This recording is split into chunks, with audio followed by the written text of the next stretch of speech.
quelles conséquences, quel impact d'avoir une âme sur soi ou dans une maison?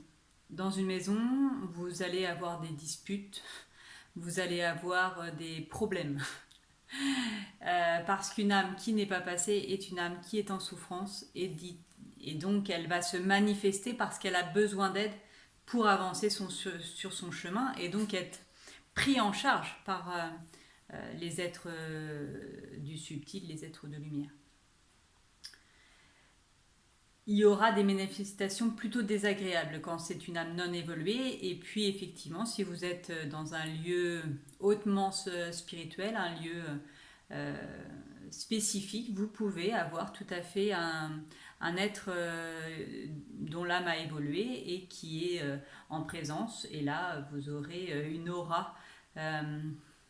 Dans l'ancien temps, il y avait des reliques. Effectivement, on s'approchait des reliques pour sentir la vibration de soins, de guérison, d'amour qui s'émanait du saint ou de la sainte.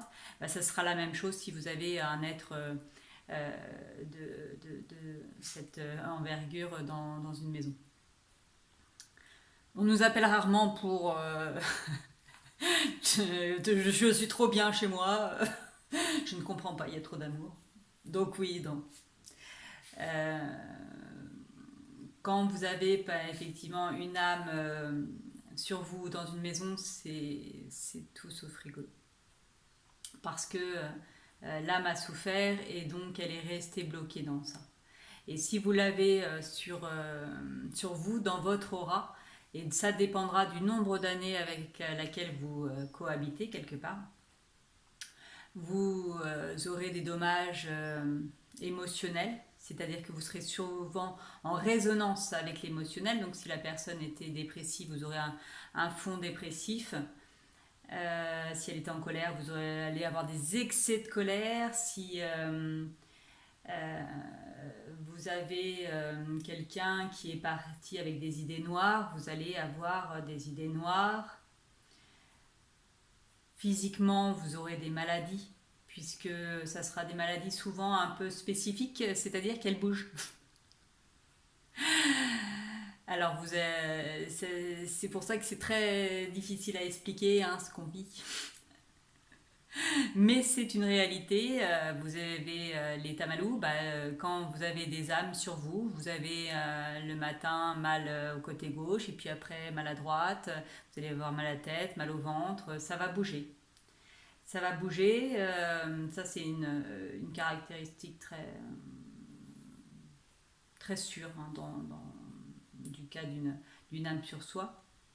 Ça peut être autre chose, mais souvent c'est ça.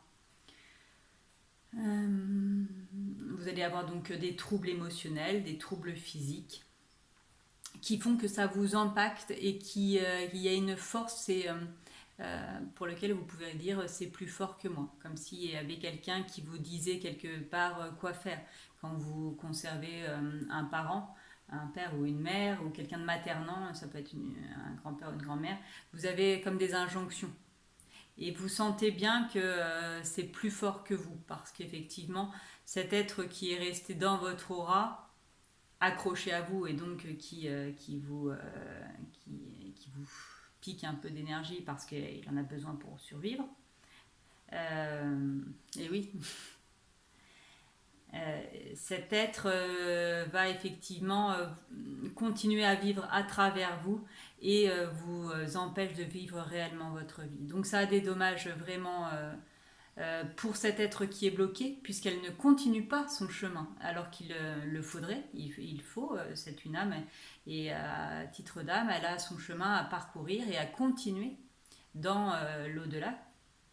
Et puis vous, en tant qu'âme, vous êtes bloqué parce qu'effectivement, si vous aviez un fond colérique ou dépressif, mais là c'est exacerbé, donc avec des pics complètement incontrôlables, irraisonnés,